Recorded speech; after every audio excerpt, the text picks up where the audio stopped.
Hello friends, आपका स्वागत है हमारे चैनल इन्फो गवर्नमेंट जॉब्स पर। तो दोस्तों, यहाँ पर नेवी ट्रेडमैन भर्ती को लेकर लेटेस्ट यहाँ पर एक अपडेट आया है। 3-4 आरटीओ का रिप्लाई है जिसमें मुझे कुछ अलग डिफरेंट लगा, आपके साथ शेयर किया जाना चाहिए। तो वही चीज़ मैं लेकर आता हूँ, वरना यहाँ पर काफ़ी लोगों के आरटीआई का रिप्लाई आया है, पर सेम वही लोगों ने कट ऑफ और अपने नंबर पूछे थे, तो उन पर वीडियो मैंने नहीं बनाया है। इसके अंदर हम मेनली जो यहाँ पर टॉपिक जो है कि यहाँ पर 100 में से 100 नंबर भी यहाँ पर कैंडिडेटों के आए हैं। पॉसिबल है, देख सकते हो 100 में से 100 नंबर, जिसमें से 25 नंबर इंग्लिश भी थी। आईटीआई वाले कैंडिडेट थे, ऑनलाइन एग्जाम थी, हालांकि नेगेटिव मार्किंग नहीं थी। हो सकता है तुक्के से भी यहाँ पर 100 हो जाए सही, या फिर कोई भी वजह होगी। और वेटिंग लिस्ट नहीं आएगी, ये यहाँ पर क्या अपडेट था, इस पर भी हम चर्चा करेंगे। और न्यू वैकेंसी 2022 में पॉसिबल है या नहीं है।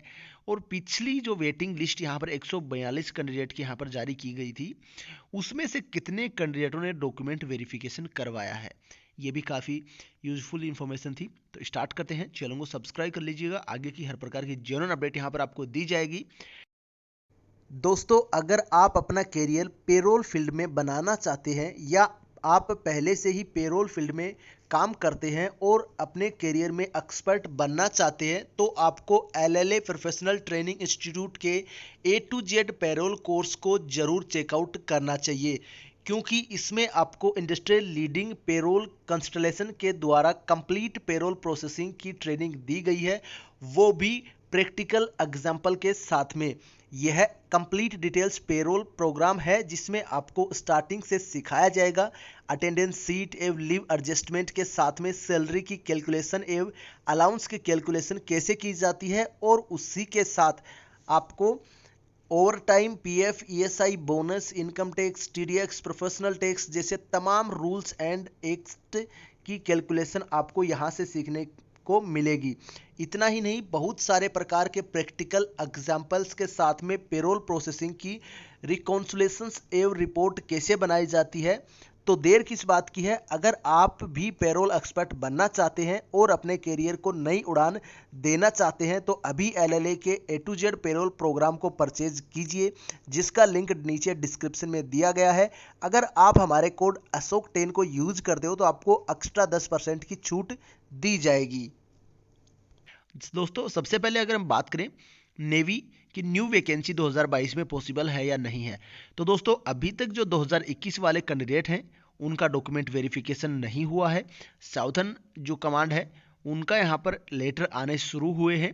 24 से या फिर 27 जनवरी से यहाँ पर उनके डॉक्यूमेंट वेरिफिकेशन स्टार्ट हैं। अभी ईस्टर्न कमांड और मुंबई वाले, ये दोनों बचे हुए हैं। इनका यहाँ पर पॉसिबल है फरवरी या मार्च तक यहाँ पर लेटर आएंगे, तो उनका डॉक्यूमेंट वेरिफिकेशन होगा। और उसके बाद में उनको यहाँ पर जो है वो ज्वाइनिंग प्रोसेस है, वो 1-1.5 महीने और उसमें लग जाएगा। तो यानी कि आपका जो इस वैकेंसी की अगर हम बात करें, जो अभी 2021 में आई है, इसका टोटल ओवरऑल प्रोसेस है वो मई जून तक यहाँ पर पॉसिबल हो सकता है, मई जून तक। उसके बाद में वेटिंग लिस्ट भी आपकी आनी है। हालांकि दोस्तों 2021 की वैकेंसी आ गई थी, उसके बाद में उसके साथ साथ 2019 की वेटिंग आई थी, तो मे बी पॉसिबल, मुझे नहीं लगता 2022 में आपकी वैकेंसी आएगी, पर 2023 के स्टार्टिंग में आपकी जनवरी फरवरी में ही आपको वैकेंसी देखने को मिल जाएगी। अब चाहे वो 2022 एंड में आए, या फिर क्योंकि पीछे की जो 2-3 वैकेंसी आई हैं वो सभी स्टार्टिंग में आई हैं। 2021 में फरवरी मार्च में वैकेंसी आई थी, 2019 की जो आई थी वो भी यहाँ पर फरवरी मार्च में आई थी। तो इसलिए यहाँ पर स्टार्टिंग में वैकेंसी आती है, इसलिए 2023 स्टार्टिंग में आपकी वैकेंसी देखने को मिल सकती है। मे बी पॉसिबल, पूरा चांसेस है आपका 2023 में। तो अब दोस्तों जो आरटीआई के रिप्लाई आए हैं वो हम देख लेते हैं। दोस्तों, कट ऑफ वगैरह ये चीज़ें तो किसी से यहाँ पर छुपी नहीं है, सभी को पता लग गया है कि कितना कट ऑफ गया है, और सभी ने अपने अपने नंबर भी देखे। काफ़ी कैंडिडेट यहाँ पर बहुत ही करीब से यहाँ पर रह गए सिलेक्शन के लिए, और काफ़ी के तो यहाँ पर नंबर इक्वल थे, फिर भी उनका सिलेक्शन नहीं हुआ है। इसके पीछे रीज़न ये है दोस्तों कि यहाँ पर जो इक्वल नंबर रहते हैं, उसके बाद में यहाँ पर नेवी अपनी तरफ से जो इनके नोटिफिकेशन में मेंशन रहती है, वो चीज़ यहाँ पर काम में ली जाती है, तो वो भी यहाँ पर इन्होंने बताया है। तो पहले यहाँ पर जो कैंडिडेट के द्वारा पूछा गया, अपना स्कोर पूछा गया है, अपने टोटल राइट क्वेश्चन पूछे गए सेक्शन वाइज, और अपने टोटल रॉन्ग कितने क्वेश्चन थे सेक्शन वाइज वो पूछे हैं। तो टोटल इन्होंने 100 अटेम्प्ट किया है, उनमें से इनके 76 नंबर आए थे। हालांकि पेपर दोस्तों ईजी था, काफ़ी लोगों के 70-80 नंबर तक मैंने देखने को मिला है। ऐसा कहना भी गलत होगा कि बिल्कुल यहाँ पर धांधली हुई है इसके अंदर, ऐसा नहीं है। पर कुछ परसेंट तो यहाँ पर हर वैकेंसी में आई थिंक यहाँ पर होता है, जो इसके बाद में यहाँ पर इन्होंने category wise latest cut off यहाँ पर पूछा है, तो वो आपको मैंने पहले ही बता दिया था। 92 नंबर जनरल, ओबीसी का 89 नंबर, एससी का 76, एसटी का 71 और ईडब्ल्यूएस का 76। तो दोस्तों मेरी नेवी से यही दरख्वास्त रहेगी आगे की यहाँ पर जो वैकेंसी आने वाली है 2023 में, तो उसका पेपर स्टैंडर्ड है वो थोड़ा सा यहाँ पर हार्ड रखा जाए, क्योंकि पेपर बहुत ही इजी था। इतना इतना कट ऑफ यहाँ पर हर किसी के मन में यही आता है कि वैकेंसी के अंदर धांधली हुआ है, तो पेपर अगर हार्ड होगा थोड़ा सा तो आपका 70-60 नंबर कट ऑफ रहता है, तो कैंडिडेट को भी ये लगता है कि फेयरली एग्जाम हुआ है और यहाँ पर नेवी पर भी इस चीज़ के सवाल नहीं उठाए जाएंगे। जो यहाँ पर क्वेश्चन इन्होंने पूछा है, जो आपकी फर्दर जो आपकी वेटिंग लिस्ट है वो आएगी या नहीं आएगी 2021 की, कब आएगी, तो वो इन्होंने पूछा है नंबर 5 पे। तो वो इन्होंने मना कर दिया है कि वो आरटीआई के अंदर यहाँ पर नहीं आता है भविष्य के अंदर कि क्या कुछ होने वाला है, आपका वेटिंग लिस्ट कितना के कैंडिडेट ज्वाइन करेंगे, क्या कुछ होगा, वो सारी चीज़ें बाद में डिपेंड करती है। इसके बाद में नंबर 6 पे इन्होंने यहाँ पर पूछा था टाई केसेस में यहाँ पर किस प्रकार से नेवी काम करेगा। टाई केसेस मतलब नंबर अगर इक्वल हो, जैसे कि काफ़ी कैंडिडेट के 92 नंबर हैं, 89 नंबर हैं, 81 नंबर है, यानी कि इक्वल नंबर है। 2-3 कैंडिडेटों ने मेरे पास भेजा था कि सर हमारा सिलेक्शन नहीं हुआ, हमारा नंबर है, तो उनको वेटिंग लिस्ट आएगी तो 101% उनका सिलेक्शन हो जाएगा।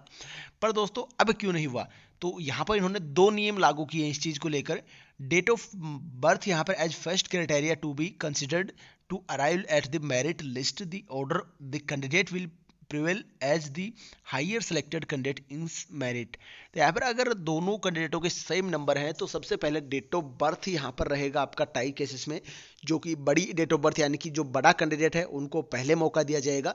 जिनकी डेट ऑफ बर्थ छोटी है, जैसे कि आपको फॉर एग्जांपल मैं बता दूं कि 95 और 96 दो यहाँ पर कैंडिडेट हैं, 95 में जन्मा हुआ और 96 में जन्मा हुआ, तो 95 वाले को यहाँ पर सिलेक्शन दिया जाएगा 96 वाले की बजाय। नंबर 1 ये। फिर भी ऐसे कैंडिडेट मिल जाते हैं, क्योंकि दोस्तों नेगेटिव मार्किंग नहीं था, नॉर्मलाइजेशन नहीं था, तो नंबर यहाँ पर एक इक्वल क्वेश्चन के ऊपर डिपेंड थे, तो काफ़ी लोगों के सेम नंबर रहेंगे। तो फिर भी अगर डेट ऑफ बर्थ भी सेम मिल जाए बाई मिस्टेक, तो यहाँ पर इन्होंने बोला है in the case of tie the above criteria as well alphabetical order in which the first name of the candidate appear to be considered. तो यानी कि इसमें बताया इन्होंने कि जो अल्फाबेटिक यानी कि एक का नाम है अशोक और एक का नाम है यहाँ पर क्या बोले, जैसे हम ललित, अशोक और ललित है, तो अशोक का कैंडिडेट है वो सिलेक्शन किया जाएगा अगर उनकी डेट ऑफ बर्थ समान है और 2 कैंडिडेट हैं, एक ए पर है और एक एल पर है, तो ए वाले को सिलेक्शन दिया जाएगा। ये यहाँ पर इन्होंने 2 नियम टाई के लिए यूज किए हैं।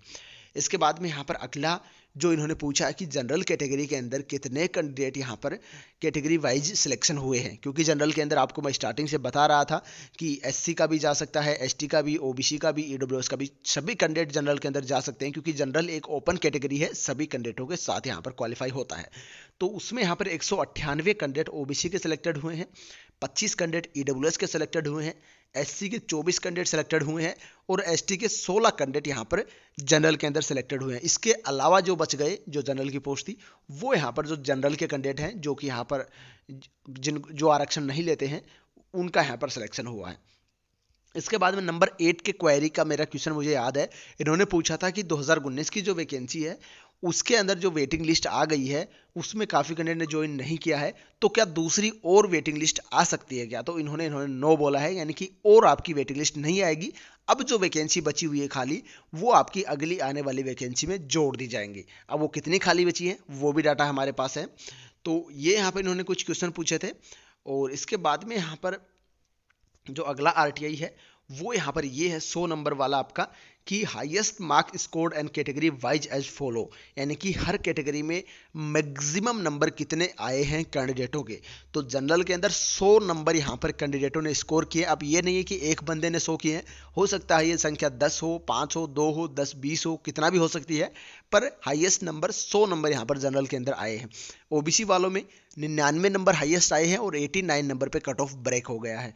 इसके बाद में एससी के अंदर 98 नंबर मैक्सिमम है, एसटी के अंदर 99 नंबर मैक्सिमम है और ईडब्ल्यूएस के अंदर 92 नंबर मैक्सिमम है और 76 नंबर पे कट ऑफ ब्रेक हुआ है।